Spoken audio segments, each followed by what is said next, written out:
बुद्धि का चमत्कार। आज से कई सौ साल पूर्व की बात है। एक गांव में राम सिंह नामक एक किसान अपनी पत्नी व बच्चे के साथ रहता था। राम सिंह अनपढ़ व गरीब था, मगर अपने बेटे सुंदर को वह पढ़ा लिखाकर किसी योग्य बनाना चाहता था, ताकि उसका बेटा भी उसकी भांति उम्र भर मेहनत मजदूरी न करता रहे। अपने पुत्र से उसे बड़ी आशाएं थी। लाखों सपने उसने अपने पुत्र को लेकर संजो डाले थे। वही उसके बुढ़ापे की लाठी था। उसका बेटा सुंदर भी काफी बुद्धिमान था। वो गांव के पंडित कस्तूरीलाल के पास जाकर शिक्षा ग्रहण कर रहा था। उसने भी अपने मन में यही सोचा हुआ था कि वह भी पढ़ लिख कर बड़ा आदमी बनेगा और अपने माँ बाप के कदमों में दुनिया भर की सारी खुशियां और सारे सुख लाकर डाल देगा। इंसान यदि किसी लक्ष्य को निर्धारित कर ले और सच्चे मन से उसे पाने का प्रयास करे तो वह उसमें सफलता प्राप्त कर ही लेता है। ऐसा ही सुंदर के साथ भी हुआ। वह अपनी कक्षा में अच्छे नंबरों से उत्तीर्ण हुआ। सारे गांव में उसकी खूब वाहवाही हुई। अपने बेटे की इस सफलता पर राम सिंह का मस्तक भी गर्व से ऊंचा हो उठा। एक रात राम सिंह ने अपनी पत्नी से कहा, सुंदर की माँ, मेरे मन में सुंदर को लेकर काफी दिनों से एक विचार उठ रहा है। कहो जी, राम सिंह की पत्नी ने कहा, ऐसी क्या बात है? क्या सुंदर की शादी ब्याह का विचार बनाया है? अरे भगवान, शादी ब्याह तो समय आने पर हम उसका करेंगे ही, मगर अभी उसे अपने पैरों पर तो खड़ा होने दे। मेरा तो यह विचार है कि क्यों न हम उसे शहर भेज दे, ताकि वहां जाकर कोई अच्छा सा काम धंधा सीखकर कुछ बनकर दिखाए। यहाँ गांव में तो बस मेहनत मजदूरी का ही धंधा है।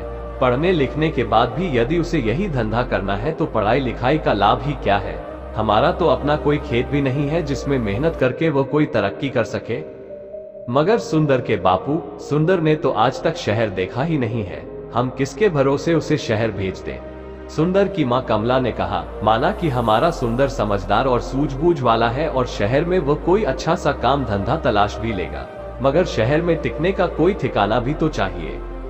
सुनो सुंदर की मां, शहर में मेरा एक मित्र है। हालांकि हम दोनों वर्षों से एक दूसरे से नहीं मिले, मगर फिर भी मुझे उम्मीद है कि यदि मैं सुंदर को उसका पता ठिकाना समझाकर भेजूं तो वह अवश्य ही उसे शरण देगा और रोजी रोजगार ढूंढने में वो सुंदर की सहायता भी करेगा। बात तो आपकी ठीक है सुंदर के बापू, लेकिन मेरा मन नहीं मान रहा कि मैं अपने लाल को अपनी आंखों से दूर करूं। ऐसा तुम अपनी ममता के हाथों मजबूर होकर कह रही हो, मगर दिल से तो तुम भी यही चाहती हो कि हमारा बेटा तरक्की करे। इसलिए दिल को मजबूत बनाओ। सुंदर शहर जाकर कुछ बन गया तो हमारा बुढ़ापा भी सुख से गुजरेगा। और इस प्रकार राम सिंह ने अपनी पत्नी को समझा बुझाकर सुंदर को शहर भेजने के लिए राजी कर लिया। उसी शाम सुंदर जब अपने यार दोस्तों के साथ खेल कूद कर घर वापस आया तो राम सिंह ने बड़े प्यार से अपने पास बैठाया और अपने मन की बात बता दी। सुंदर यह जानकर बहुत खुश हुआ कि उसका बापू उसे शहर भेजना चाहता है। वास्तव में सुंदर भी यही चाहता था कि वह किसी प्रकार शहर चला जाए और वहां कोई ऐसा काम धंधा करे जिससे उसका परिवार सदा सदा के लिए गरीबी से छुटकारा पाकर सुख भोगे। अतः पिता का प्रस्ताव पाकर वो बड़ा खुश हुआ और बोला, पिताजी, चाहता तो मैं भी यही था कि पढ़ लिख कर शहर जाऊं और अच्छी सी नौकरी करके घर की कमाई में आपका हाथ बटाऊं, मगर कहीं आप मुझे शहर भेजने से इनकार न कर दें। यही सोचकर मैंने आपसे अपने मन की बात नहीं कही, मगर अब जब आप स्वयं ही मुझे शहर भेजने के इच्छुक हैं तो इससे अधिक खुशी की बात मेरे लिए भला और क्या हो सकती है। मैं अवश्य ही शहर जाऊंगा। और प्रकार दूसरे ही दिन राम सिंह ने उसे दीन दुनिया की ऊंच नीच समझाई और अपने मित्र का पता देकर शहर के लिए विदा कर दिया।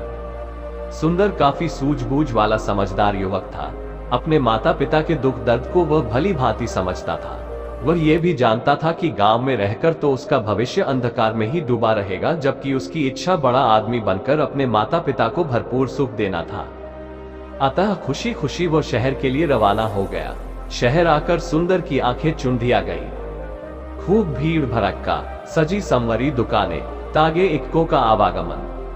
खैर, आश्चर्य से वो सब देखता सुंदर अपने पिता के कथित दोस्त से मिलने चल दिया।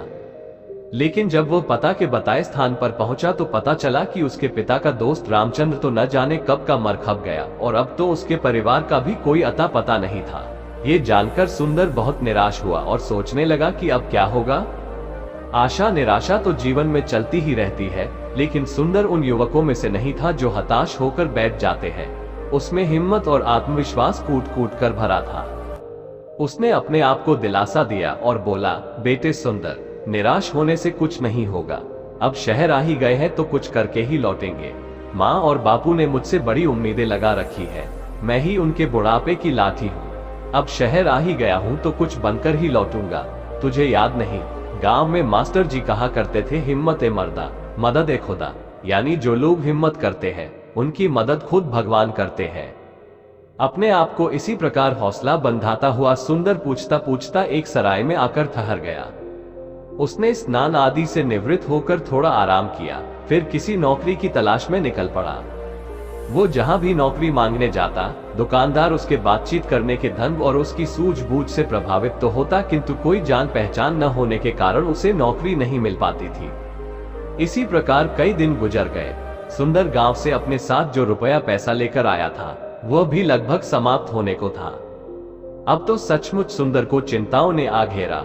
वो सोचने लगा कि काश शहर में उसकी कोई जानकारी होती तो अवश्य ही उसे कोई नौकरी मिल जाती। एक दिन की बात है, सुंदर थक हार कर एक पेड़ के नीचे बैठा मौजूदा स्थिति के विषय में सोच रहा था। उससे कुछ ही दूरी पर राज कर्मचारी पेड़ की ठंडी छांव में बैठे गपशप कर रहे थे। अन्ना सा सुंदर उनकी बातें सुनने लगा। एक दूसरे से कह रहा था, कुछ भी कह भाई रामवीर, तू है बड़ा नसीब वाला। हम दोनों साथ साथ ही राजदरबार की सेवा में आए थे, मगर तू तरक्की करके राजा जी का खजांची बन गया और मैं रहा सिपाही का सिपाही। इसे कहते हैं तकदीर। तकदीर भी उन्हीं का साथ देती है गंगाराम, जो सूझबूझ और हिम्मत से काम लेते हैं। मैंने अपनी सूझबूझ से कुछ ऐसे काम किए कि महाराज का विश्वास पात्र बन गया और उन्होंने मेरी ईमानदारी देखकर मुझे खजांची बना दिया।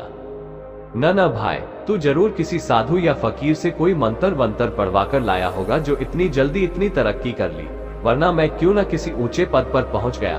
भैया, तू मुझे भी अपनी कामयाबी का राज बता। तेरे जैसे लोग इसी चक्कर में रहते हैं कि पकी पकाई मिल जाए और खा ले।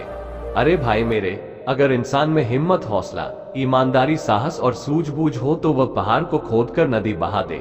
देख, तू वह मरा हुआ चूहा देख रहा है ना? रामवीर ने सड़क के किनारे पड़े एक मरे हुए चूहे की ओर इशारा किया। हाँ, देख रहा हूँ। आने जाने वाले लोग भी उसे देख रहे हैं और घृणा से थूककर दूसरी ओर मुंह फेर कर निकल रहे हैं। रामवीर भाई, मैं तुझसे तेरी कामयाबी का रहस्य पूछ रहा था और तू मुझे मरा हुआ चूहा दिखा रहा है। ये क्या बात हुई? गंगाराम, मैं तुझे कामयाबी की बाबत ही बता रहा हूँ। सुन, लोग उस मरे हुए चूहे पर थूककर जा रहे हैं, मगर कोई सूझबूझ वाला इंसान इस मरे हुए चूहे से भी 4 पैसे कमा लेगा। भैया मेरे, अक्ल का इस्तेमाल करने से ही इंसान कामयाबी हासिल करता है, जंतर मंतर से कुछ नहीं होता। मैं समझ गया भाई रामवीर, निराश सा होकर गंगाराम बोला। तू मुझे अपनी कामयाबी का राज बताना ही नहीं चाहता। खैर, कभी तो मेरे भी दिन बदलेंगे। अब चलते हैं। इस प्रकार वे दोनों राज कर्मचारी उठकर चले गए। वे तो चले गए, मगर खजांची रामवीर की चूहे वाली बात ने सुंदर के दिमाग में खलबली सी मचा दी। उसके दिमाग में रामवीर की कही बात बार बार गूंज रही थी। लोग उस मरे हुए चूहे पर थूक थूक कर जा रहे हैं, मगर कोई सूझबूझ वाला इंसान इस मरे हुए चूहे से भी 4 पैसे कमा लेगा। 4 पैसा कमा लेगा, 4 पैसे कमा लेगा। सुंदर सोचने लगा, खजांची की बात में दम है। जिस देश में मिट्टी भी बिकती हो, वहाँ कोई चीज बेचना मुश्किल नहीं, मगर इस मरे हुए चूहे को खरीदेगा कौन? कैसे कमाएगा कोई इससे 4 पैसे? चूहे को घूरते हुए सुंदर यही सोच रहा था, लेकिन उसकी समझ में नहीं आ रहा था। तभी सड़क पर उसे एक तांगा आता दिखाई दिया। तांगे में एक सेठ बैठा था जिसने एक बिल्ली को अपनी गोद में दबोचा हुआ था। बिल्ली बार बार उसकी पकड़ से छूटने की कोशिश कर रही थी। अभी घोड़ा गाड़ी सुंदर के आगे से गुजरी ही थी कि बिल्ली सेठ की गोद से कूदी और सड़के के किनारे की झाड़ियों में जा घुसी। अरे अरे तांगे वाले, तांगा रोको, मेरी बिल्ली कूद गई, सेठ चिल्लाया। तांगा रुका और सेठ उतरकर तेजी से झाड़ियों की तरफ लपका। अरे भाई, मैं किसी खास प्रयोजन से इस बिल्ली को खरीद कर लाया हूँ, कोई इसे बाहर निकालने में सहायता करो। सेठ बेताब होकर एकत्रित हो गए लोगों से गुहार कर रहा था, जबकि झाड़ियों में घुसी बिल्ली पंजे झाड़ झाड़ कर गुर्रा रही थी। देख नहीं रहे हो सेठ जी की बिल्ली किस प्रकार गुर्रा रही है? एक व्यक्ति बोला। हाथ आगे बढ़ाते ही झपट पड़ेगी। ये सब देखकर सुंदर के मस्तिष्क में राजा के खजांची की बात गूंज गई। कोई सूझबूझ वाला इंसान इस मरे हुए चूहे से भी 4 पैसे कमा लेगा। सुंदर के मस्तिष्क में धमाका सा हुआ और तुरंत उसके मस्तिष्क में एक युक्ति आ गई। वह सेठ से बोला, सेठ जी, अगर मैं आपकी बिल्ली को काबू करके दूं तो आप मुझे क्या देंगे? आए। सेठ जी ने तुरंत सुंदर की ओर देखा और बोला, भाई, तू मेरी बिल्ली को काबू करके देगा तो मैं तुझे चांदी का एक सिक्का दूंगा। चांदी का सिक्का? सुंदर के मुंह में पानी भर आया। ठीक है, आप यहीं रुकिए, मैं अभी आपकी बिल्ली काबू करके आपको देता हूँ। कहकर सुंदर दौड़ा दौड़ा उसी दिशा में गया जिधर मरा हुआ चूहा पड़ा था। वाह बेटा सुंदर, बन गया काम। उस खजांची ने ठीक ही कहा था कि यदि सूझबूझ से काम लिया जाए तो इस मरे हुए चूहे से भी 4 पैसे कमाए जा सकते हैं। सुंदर ने मन ही मन खुश होते हुए एक रस्सी तलाश की और चूहे की गर्दन में फंदा डालकर झाड़ियों की ओर चल दिया। हटो हटो, सब पीछे हटो। भीड़ को एक ओर हटाता हुआ सुंदर बोला, बिल्ली अभी बाहर आती है। अरे, मरा हुआ चूहा, ये तो वहां पड़ा था, किसी ने कहा। दूसरा बोला, भाई वाह, इस लड़के ने तो मौके का फायदा उठाकर एक सिक्का कमा लिया। इसे कहते हैं बुद्धि का करिश्मा। ये लड़का अवश्य ही एक दिन बड़ा आदमी बनेगा। लोग तरह तरह की बातें बनाने लगे।